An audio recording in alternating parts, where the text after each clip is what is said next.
G'day fellas, and welcome to a casted game. This is the third game in the series between Casva, who spawns in the north of the map, playing as the Abbasid dynasty on the color blue.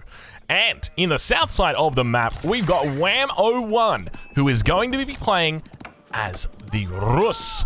Ladies and gentlemen, welcome to Four Lakes. That is correct. Age of Empires 2 has come to Age of Empires 4. Now, for anybody wondering, this map actually wasn't entered into the competition that I hosted. I hosted up a map-making competition for the month of May.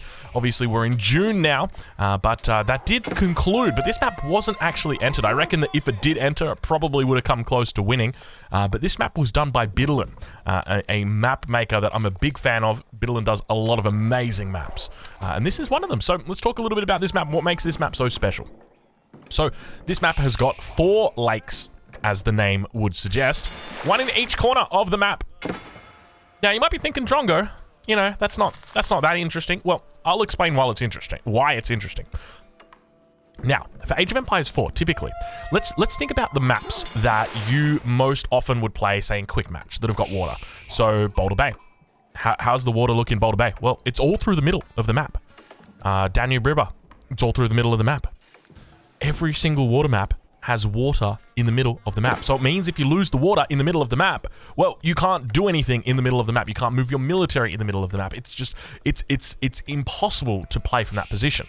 Now, by the same token, water still serves as a relevant point in this game. But in the event that you lose it, in the event that you don't win it, in the event that you don't decide not to take it, well, the game is not over because you've still got absolutely all this land to play with in the middle. And in addition to that, well, the water is just, it's on the edge of the map. It's just on the extremities. So it's not a big factor.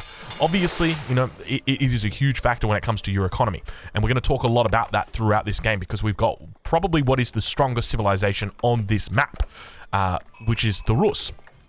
And I'll talk a little bit about why this is. And this is something that I'm not going to say that I predicted, but it's something that I pointed out very early on in the piece when they made the big changes to the Rus. So obviously there's 4 different ponds that you've got that are all independent from each other. So it means that if you win one pond, well, there's still 3 ponds that are out there. So it's not a big thing if you lose a pond as well. You know, if you are the Abbasid dynasty, you've got cheaper docks, and you go and put down a second dock over here, and you lose this dock, well, why not just throw another one down over here? You know, it is just that easy because there's plenty of those out there. But let's talk a little bit about why the Rus are the best civilization on this map, or at least part of the reason why they're so good on this map. So number 1 is that their fishing boats don't have to return to drop off their food. And as you can see, the distance here for players to get back to their dock. Now, if you've played on, I'm trying to think of like maybe Ancient Spires, and the water on that map would sometimes spawn deep sea fish right next to your dock. Now, it doesn't do that anymore. You don't actually get deep sea fish on Ancient Spires, but when it happened, you know, you were very, it was very often that it would be right next to your dock. And so it was very quick and easy to get back there. So the bonus here for the Rus wasn't that big. But now all of a sudden, you've got these bigger distances.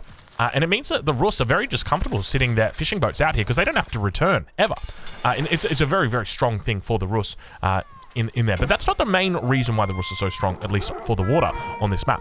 The main reason why is because of their unique fishing boat, the Lodger fishing boat. So the Lodger fishing boat is a very slow training fishing boat, but it is very powerful. So what do I mean by that? So I mean that it gathers up food twice as fast as a normal fishing boat, but it also costs twice as much population. You can see right there, it costs 2 pop. It also costs 150 wood, and you compare that over to the fishing boats of our Abbasid player, and that's 75. So twice the cost, twice the food gathering. Now, it's not twice the food gathering. It's 1.9 times. So it's very slightly less than 2. But the big difference comes in when you've got one dock in the early stages of the game, because Wham, right now, on the Rus, is pumping out the equivalent of 2 fishing boats every 38 seconds. Whereas over on the other side, for Casva, for him to get 2 fishing boats out, it takes 50 seconds. So every 50 seconds, Wham is going ahead by 12 seconds. So it means that the equivalent right now of 4 fishing boats out here that don't have to return is actually 8 fishing boats. And compare that over to Casva, who's currently sitting on 7. So there's a very distinct, and now you can see the 8th one coming through. But you can begin to see how that advantage would begin to build and how it would be so strong for a civilization like the Rus on this map. And it definitely leads them to get quite a very strong early game here. And we can see that the age up now coming through for Wham. 5 minutes and 10 seconds. This is like a basically like your standard age up time for the Rus. So they're barely even impacted by this early game here. In addition to that, there's obviously, you know, just it's a standard Rus map. So Rus are very, very strong here. Obviously, there's a lot of different, you know, thought processes about it. But in my opinion, I think they're the best civilization for this map. I'm looking forward to seeing what Wham's got in his pocket today. Whether we see anything different, you know, whether we see any aggression coming out of him, whether it's just going to be, you know, that standard sort of age 3 play style that we do typically see. When it comes to relics, you can see that we've got 5 relics on this map as well.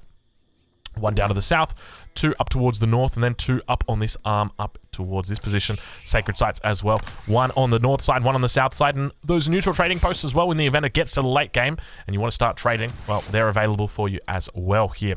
But not in the best position, but we do in fact have a dock coming down. In fact, I'll take it back. We got ourselves a double dock coming down right now for Casper. So interesting decision for him to do this. So one of the big factors that, or one of the reasons why the Rus are so strong on water in these early stages of the game is because they're very capable of taking out enemy ships, because they've got the ability to transform their fishing boats into the attack ships. But what we can see that Wham has begun to do is he's just training them, the attack ships, from the dock. And that way, it's a lot cheaper for him to do that as well. You can see the difference between them at 180 versus 150. But there's quite a cost associated with actually moving these guys over. You can see 25 wood on top of the extra 60. So it gets pretty darn expensive when you compare it. So it's just better to train them and not to utilize them. But it looks like one of the villages is going to be going down. Interesting that both players looking to challenge their own, each other's respective ponds here. Force out a little bit of a reaction from both sides. We see second and third dock now getting thrown down up towards this position as well for Casper. He's about to age up, but the attack ship now going to be able to come out and hold off on these scouts. We see that there's also going to be a wooden fortress that gets thrown up in this position here for Wham. And so Wham going to be able to hold on here and expand at the same time. And so everything that's happening, and we also see him go for a stable and a knight. Like, you can just see how Rus is capable of doing so many things. Like, obviously, any civ could do this, and you could also throw in, like, a stable with horsemen. But you guys know the difference between between the horseman and the knight is just absolutely, you know, second to none. It is crazy. How strong it is. But an interesting move from Casper. I didn't actually appreciate this. He creates 3 docks here with 9 fishing boats. He can store all of them inside. But remember, there's no shoreline fish and there's no close fish. So the Rus attack ship just chills out for now. But now the second Dow going to be coming out. We can see the scouts going to be once again attacking on the villages. Dow going to be intercepting the attack ship. He's forced a response over here. In addition to forcing the 2 Dows out, he also forces the 3rd dock. Which is going to be not that important. It's only 75. But Dow going to be able to pick off the villagers. And now back on the other side, we are going to be seeing a Dow come out. A second Dow also going to be coming out. You can see the attack ship actually just chilling out right here. And maybe the Rus aren't... Who knows? Maybe the Rus aren't the best. You know, it's yet to be seen. But I mean, the way that Casper's playing this is very interesting. Let's just say that much. And I do like the way that he is ignoring the battle. He's playing it less conventional. A lot of people would just look at this, look at the way that water plays and say, okay, we're just going to play it heads up. And, you know, this wooden fortress comes up and he's like, yeah, you know, with this wooden fortress, you're not going to be able to fight me under the dock. And then Casper looks at him and says, yeah, you're right. I'm not going to be able to fight you under the dock. So I'm not going to fight you under the dock. I'm going to fight you out in the open water. I'm going to push you back with your fishing boats. And that's exactly what he does. Huge damage coming out now. Fishing boats continuing to fall back. He's got enough space in here for these 2. He's already lost 1. Managing to get them inside. 3rd one, got to be careful here. Drops it inside. A lot of your attack ship going to be healed up. Keep in mind, he's now added the 2nd dock in over on the other side. We're yet to see any docks come in over on this pond on the east corner. The Dow's going to be more than capable of just cleaning up any units that come out of here. So I don't think we're going to be seeing any more units coming out for Wham over on that side. But taking a look down at Casper, by the same token for Casper, now we begin to see that it's actually going to be Spearmen coming out. I apologize for not seeing it earlier. Horsemen going to be looking to clean up this position. A couple of Knights out over on that east side as well. So I apologize for missing that one. Raids coming in all over this place. Action all over this map. Have a look at this. Just, you can see now another dock coming out over here. I don't know whether Casper knows about this, but you can see that players are just looking to take every single bit of land or water that they possibly can. Super smart move. And now with the triple Dow down towards this south side, He's going to be able to do a huge amount of damage down here. And I think this is just so smart, right? Because he's using the nimble ships of the Abbasid dynasty here against the Rus in a pretty smart way. So, as an example, if you're playing French, you've got a very slow-moving hulk, and ideally you want to stay close to your docks. Whereas here, the Dows, they just come out, and they're absolutely fine. Archer now going to be coming out as well for Wham. Once again, a horseman going to be sitting on that gold mine, just being very annoying. 5 villagers jumping inside there. Scout actually going to spot out that dock now. And so with that, that's going to confirm his position over on that western side. He'll be looking to try and expand it out over there. Potentially even throw down some outposts over in that position. But things looking good at the moment for Casfa. If I was going to be rating, you know how I love to do my ratings right now, I'd be saying that the percentage-wise that it's pretty close to 50-50 at this point, which is kind of wild when you think about how much I was talking up the Rus, how they're such a strong civilization. The way that Casfa's playing this, I wouldn't be surprised if this is a meta-setting play right here from Casfa. It is beautiful to watch, beautiful to witness, and great advantage, or taking great advantage of the bonuses available to him as the Abbasid dynasty. I think a huge factor here was this third dock as well. Meant that he didn't have to lose those 3 boats. And keep in mind, boats are expensive, right? Like, you're paying the same amount for a fishing boat as you are for a dock as the Abbasid dynasty. The other civs don't have that luxury. They don't have the luxury of keeping 9 fishing boats safe, whereas the Abbasid dynasty do. And you're not going to be losing your docks. If this was against the French, you would be losing your docks because the Hulk does so much damage. Spearman now moving out. I'm starting to shift that even further. We're talking about 50-50. Now it's looking like 55-50 or 45. But then keep in mind there is a second town center also coming down for Wham. So Wham is beginning to scale. But keep in mind, when it comes to scaling on this map, I mean, dock's always going to be a great option for you. Attack ship going to be able to deny this western little position. So at the moment, we've essentially got, how many fishing boats have we got out here? We've got 3 fishing boats. And compare that to the fishing boats up towards the north here, we've got 10. I would honestly say that's pretty close to even, just because of the walking distance or the moving distance here between these guys. Once they get up to 40, they're going to have to return very, very quickly. Age 3 going to be coming through for Wham now. Let's take a look and see what he does. It's going to be the Abbey of the Trinity. Drops it down on the front line. We'll take a look from his line of sight and see exactly what he sees. He now spots the dock coming down on this 4th and final expansion point over towards the west. My mouse bugging out a little bit there in classic Age of Empires style. He's actually patrolling. Oh, this is cool. I haven't really seen players utilize patrol that much. Super smart. On this map, it makes a lot of sense to patrol here. That way you're able to cover the entire ground, and the unit will attack in the event that it does. So maybe he's got to think about, dropping down an outpost here first, then looking to get that dock down. It's going to be tough for him to do that. Dow's going to be able to take down the south pond, though. So, and now we see fishing boats coming down on that position as well. And it's going to be double fishing boats coming out for him. This is super cool. Wham, in the middle of the map. Going to be looking to get out those warrior princesses, warrior monks. Up towards the north, though, we'll check in with Casper and see how he's doing. No real age up in sight, but he's going to continue expanding. Knight coming out now over on this position. Going to be able to take down the villager building a house. He's going to have to cancel that house. Unfortunately for him, he's going to have to relocate that bad boy if he wants it built. He's trying to get up to the next stage, you can see. Spearman moving back. Looking to try and get a little bit of a flank, a little bit of a surround. He's going to try his best as the villagers now going to have to fall back.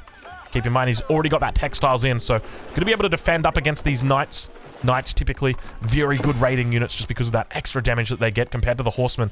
We saw the horsemen a little bit earlier on the gold mine. It's just almost being laughed at by the villagers, though. You guys know how little damage those bad boys do. The villagers, when they're not laughing, they're turning around with their shivs and killing the horsemen, though. But now down towards the south, the expansion coming in for Casper. Super smart move for him. He's now going to be taking 3 ponds here. So remember, he might be on 1 town center. He did actually open economic wing. And this is, for me, this is the question, right? When are we going to start seeing players not open economic wing here on this map? To me, it would make sense that you don't go economic wing here. That you would probably even... I mean, you're going infantry, right? Like, military wing could be a possibility. He's going military wing now, actually. But, I mean, the alternative would be culture wing, right? Like, maybe going...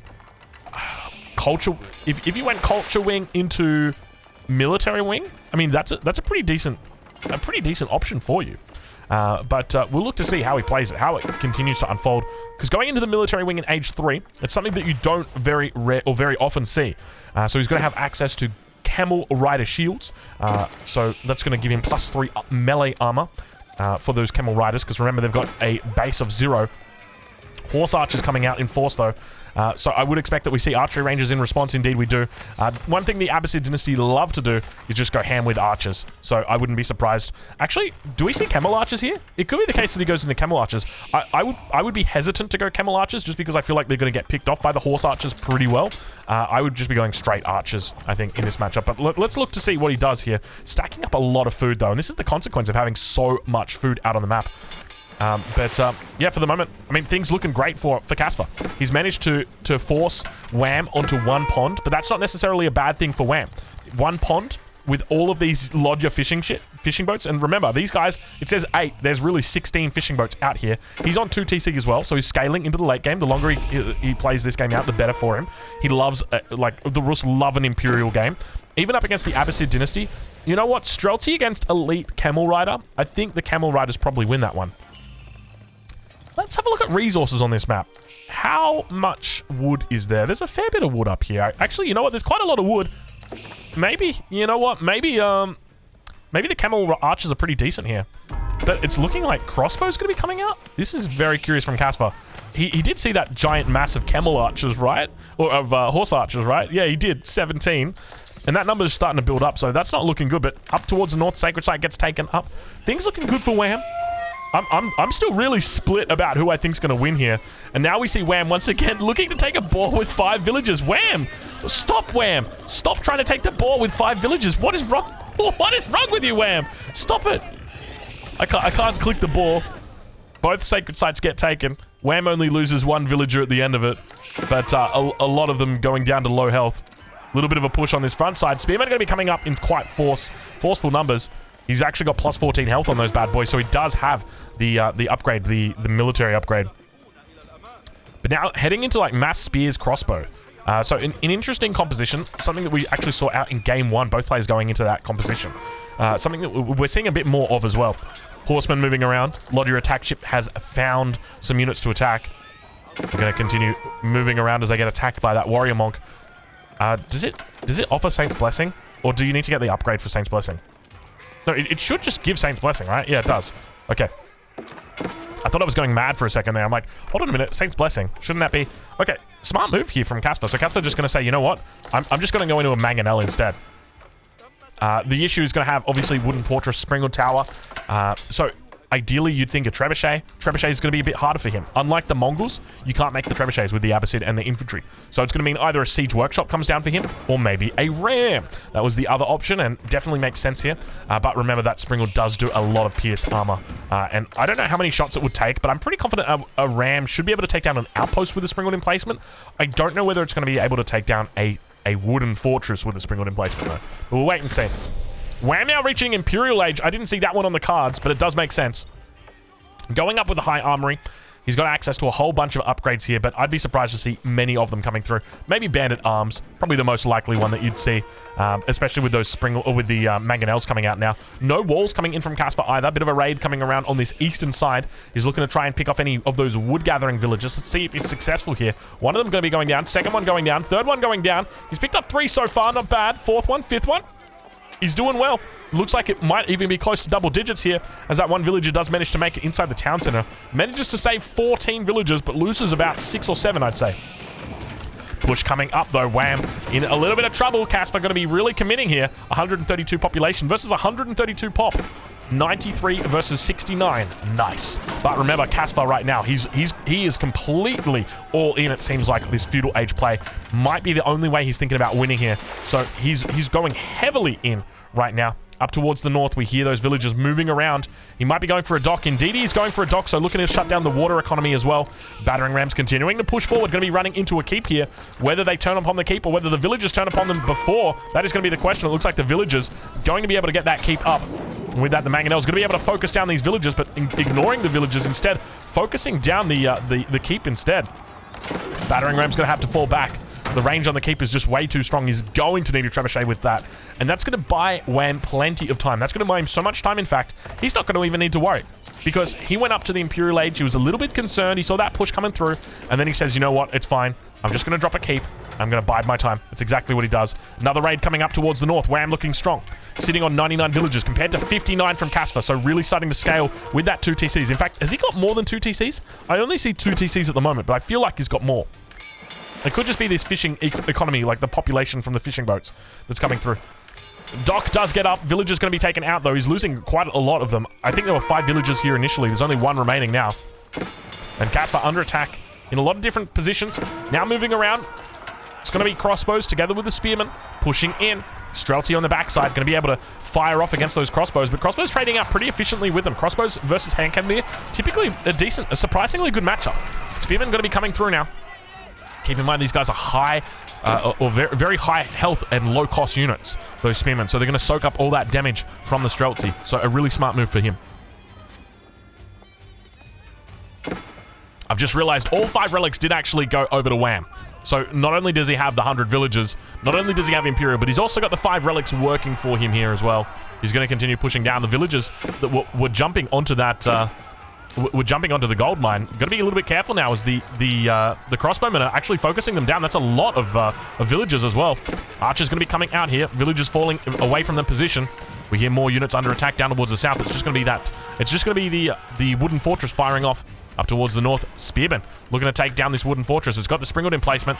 And it looks like Wham going to be holding on for the moment. More and more Streltsy coming in to reinforce this position. Villagers head back to the gold mine. And with that, he cleans up this little push. And my slider all of a sudden goes to 90% Wham. And you know what? I probably shouldn't give him a 90%. I'll give him like a 75% right now. He's in Imperial. He's got his Streltsy out. He's got the relics.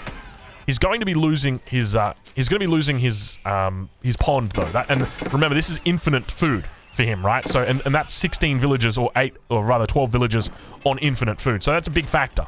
It means he's going to have to transition to farms. But, I mean, Casper right now, 105 population versus the 134.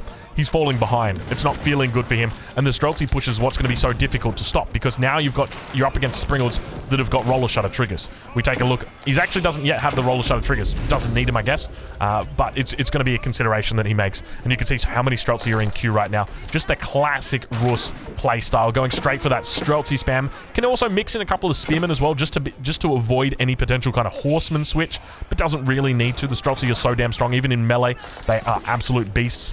But we do hear now that the Dow has come out, or rather, it's not a Dow, it's a Backler. It's going to be forcing away those fishing boats. Springald's got to be careful. First one might be going down here. Indeed, it does. Second couple on the backside. They might be what's coming up next. We hear Mangonel shots. I don't know where they are, though. There they are. It's actually going to be Wham with the Mangonel that's coming out now. Streltsy trying to hold on this Sacred Site. Remember, we've got a Sacred Site victory in contention at the moment. No way to track the Sacred Site timer, though. You'd think the Sacred Tracker would track the timer on the Sacred Site, but no. It just tells you that there's 2 Sacred Sites that are in play at the moment. So it's pretty useless, pretty irrelevant. But I gotta be honest, I've enjoyed this game. This is the first game I'm watching right now on 4 Lakes. I've watched plenty of 4 Lakes games on Age of Empires 2 because, you know, I did watch a fair bit of Liticor when he was casting Age of Empires 2. I would see this map come out in 1v1 and in 2v2. It was a great fun map. And I'm so excited to see it here in Age of Empires 4. I want to know what you guys think about this map. Is this something that you would like to see in the ranked pool? Would you like to see this map officially supported by the developers? Would you love to be playing it on the ladder? I don't know about you guys, but for me personally, I would love to see it. I think this is such a great map, such an interesting concept, and really a map. I think there's going to be some considerations that need to be made, like as an example, like Rus. I called it out when the change initially happened. I'm like, okay, Rus fishing is overpowered as all hell. And still, I mean, we see people looking to try and counter it, but at the same time, I say counter it, but I can't help but feel like Wham is in an increasingly better spot. So you saw the extent that Casper had to go to try and beat it, and he invested a lot of resources in it. Unfortunately, almost a little bit. It feels like it might have been too much that he invested in it. But at the end of the day, I mean, Wham's been very effective here at doing all the fishing, all the cleaning of that western western pond. But now we see Casper. He's expanded to all 3 ponds, and remember, another factor to remember is with these deep water fish, they regenerate. So they start off at 1,000 food, and then they continue regenerating food throughout the life of them. And so you could see that one, while I was clicking on it, actually regenerated. So these ones might do the same as well. But I don't know what the rates are, but I just know that like you could have probably close to 15 fishing boats out here, and they would be happily picking up all of this, and they probably wouldn't go idle. Maybe once you got the upgrades, like maybe 12 fishing boats, something like that. But yeah. And there's our first timer. It's going to be Wham with 3 minutes until Sacred Victory. Get your timers out. 24 minutes and 20 seconds right now. Wham. Going to be looking to close out this series. Keep in mind, the series at the moment is 2-0 in favor of Wham. Sorry for the spoilers if you missed the first 2 games. You might be a little bit behind the times, and that's all right. We don't mind. But Casper now going to be looking to expand out towards the south side with a keep. This is going to be hopefully what he sees as his way back into the game. The only problem is it's quite a walk. It is indeed quite a walk. These villagers going to be making their way around now, getting picked off there by the cannon emplacement of the keep. Villagers getting absolutely rerouted. It is a terrible outcome for Casper. And now a bit of a fight beginning to unfold. We'll head into the cinematic mode. Not that it's particularly cinematic anymore with my giant minimap zoomer on, but we're not going to be able to turn that one off while the fight begins. But Casper going to be trying to push through here. Bombard's going to be the main focus. We'll look to see if he's able to take them out. Managing to take out one of the mangonels, and we hear 2 minutes to go until Sacred Site Victory. The Streltsy just doing so much work. Mangonels do actually go down. Bombard's going to be the next target, it seems. Archers on the backside trying their best to tee off, but the Streltsy, once they get into range, are going to be able to take them out very effectively. We'll head back now towards our normal mode and begin to witness the Bombards as they unleash their wrath upon the Abbasid player. And now we've got more units on the backside. It's going to be some scouts with a Streltsy on the wood line. Things not looking good for Casper. I think it might be a good game. Indeed, it is good game. Ladies and gentlemen, Wham is going to be your victor here. He'll be going through 3-0 into the next round of the Road to Red Bull Wololo Legacy. If you want to catch this stuff live, I encourage you, make sure you check out EGC TV. They're the guys putting this stuff on for us. So I'm going to leave a link in the description to where you can watch more of them. We'll take a look at some of our timelines here. Just get a bit of an idea of where they were up to. So you can see Wham making all the difference with that second town center. Just really carried him through on that economy. Compare that over to the military as well. You can see Casper was ahead for the majority of the game, but obviously his unit's a little bit less cost effective. And consequently, losing that game. So good game, well played. We'll check in with the average idle villager time, 1:23, 1:59. It ain't pretty. It ain't pretty, but obviously a lot of rating that game. Fellas, I hope you've enjoyed this custom game. I'll catch you guys in the next one. Thank you for watching.